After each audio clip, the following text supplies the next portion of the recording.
So I've been outside this afternoon working on a few things for the garden for the spring and summer. And it made me think about the fact that, the preparation that I put into the soil and the type of seed that I plant will determine what I harvest. And one thing that I think we have to get away from in our culture right now is this victim mentality that somehow everything is always somebody else's fault. I hear this all the time that, it's the fault of the people in Washington or the fault of the people in some other area. It's the fault of the billionaires or whatever group you want to put in to blame for the problems that we have. But the reality is you and I really have control of two things. We control our actions and we control our reactions. And the consequences of our actions matter.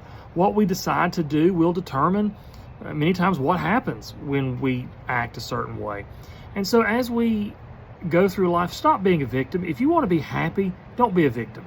The people who are the most miserable people I know are the people who think they are a victim, who act like they're a victim, who blame everything on other people and don't take personal responsibility.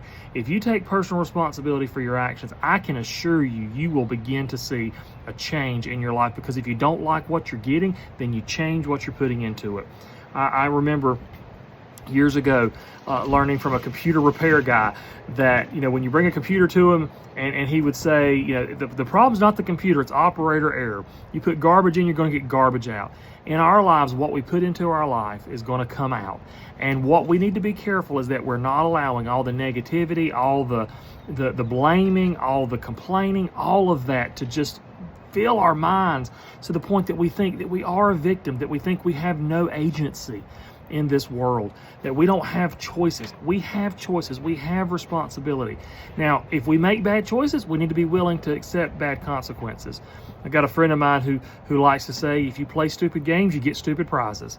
And I think sometimes people look at what's happened in their life and they immediately think, oh, it's somebody else's fault that this happened. But no, we make choices, and our choices have consequences. So if you want to have a better life, if you want to be a happier person, if you want to be a more fulfilled person, a more content person, stop being a victim and start taking responsibility for your actions.